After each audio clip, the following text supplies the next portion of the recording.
It's Simpol time and this is Chef Tatong and today gagawa tayo ng isang dish na kadalasan natin kinakain galing sa isang bote or sa lata. Kaya, let's start cooking! Simpol, simpol, luto na ha.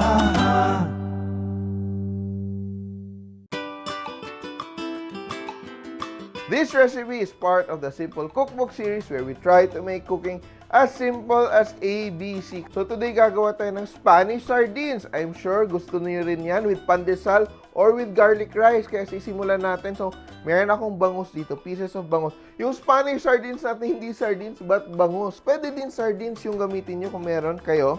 And we just cut off the heads. Yan. And the tail. Yan. Yan. And we soak it. Yan. May garbage bowl tayo. So, we have our bangus here. So, what we will do next is we have to brine or we have to salt our fish, no? So, inaasinan natin yung ating fish para ma-draw out yung excess na tubig sa isda para it becomes firmer.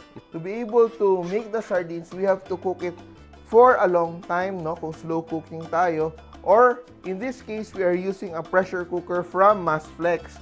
We are salting our fish with 2 tablespoons of rock salt. So, medyo madami yung salt na kailangan. And we will leave it for at least an hour or overnight. I will put this in the chiller and we will continue in a little while. And I have a batch that I salted earlier. Tingnan mo, medyo dumami yung liquid niya. Diba matubig naman yung flesh ng fish, may tubig talaga siya. Natanggal siya, but if you're worried parang sobrang alat na yung sardines, hindi siya magiging sobrang alat because after this step, what we are going to do, meron akong clean na bowl of water dito. Yung gagawin natin ay i-wash off din natin yung ating salt. No? So, you can soak it for a few minutes, like 5-10 minutes, and we just discard the excess water. So, our next step is to cook our fish. We cook it in 2 ways. First, we will fry the fish. And secondly, we will cook it in the pressure cooker. Before we fry, it's very important that we make sure that there is no more excess water. No? So, press on the fish. Yan. And my oil is hot enough. Yan, arrange on the pan. Yan. And, babalik ta rin lang natin yung ating bangus. Look at that.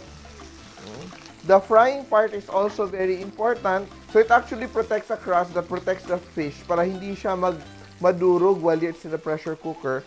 And secondly, it also helps to draw out more water kasi di ba pag kumakain ka ng Spanish sardines, especially yung mga magagandang klase, high quality na Spanish sardines, medyo firm yung meat niya. So ito siya, you really have to fry it to be able to achieve that kind of texture. Yan. So, if you're happy with the way your bangus is fried, let's move on to the next step. Yan. So, I will arrange slices of carrots underneath. Yan. So, ito yung carrots ko. Magiging protection siya sa fish na hindi didikit sa ating pressure cooker.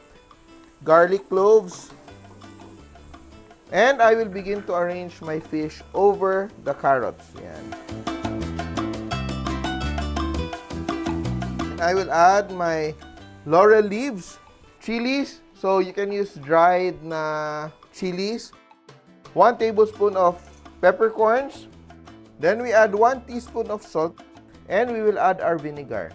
So we're using 1/2 cup of dato puti vinegar, powdered clove spice. So cloves is a special spice na nilalagay sa Spanish sardines na very classic in flavor. So if you don't have the whole cloves, you can also use the powdered clove spice. Bibili naman siya sa grocery. Lalagay ko na rin yung aking pickles. No? So, dapat medyo makapal lang yung slice natin para hindi siya madurog when we cook it. 5 slices of pickles. So, ito, very classic to na sardine recipe. Kung gusto mo talaga na gourmet yung ginagawa mo, you can add green olives. Optional, but I will add green olives. And we will add oil. So, we're using Golden Fiesta canola oil. Some people will say that they use olive oil, pero there's no point in using olive oil in this case kasi once you cook it in a high temperature, mawawala naman yung flavor niya at saka yung nutrients niya. So, what I do, I usually cook with canola oil. Ito, pagluto na siya, at the end, dun ko nalalagyan ng extra virgin olive oil. I do that and I add water. So I'm using 3 to 4 cups of water. But ang daming tubig.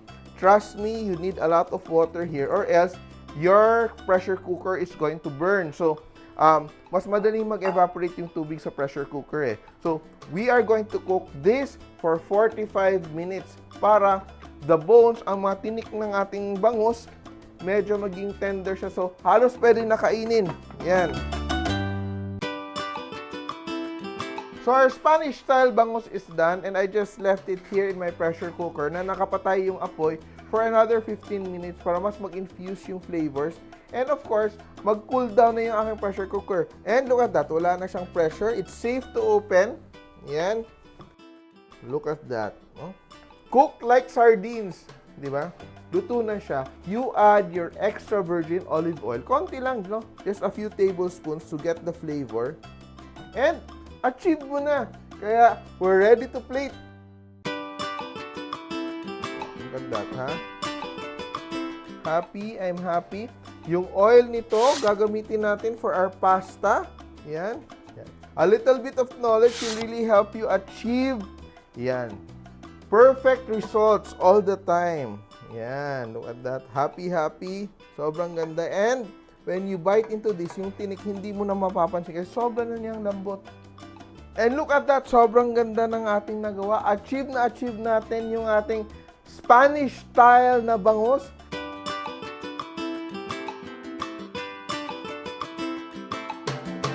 Our version of Spanish style bangus. Kaya tandaan nyo, kahit sino kaya magluto. Basta simple! Mga ka-simple, remember, loving is sharing. Kaya share this video and like nyo na rin. Kain mo na ako. Bye!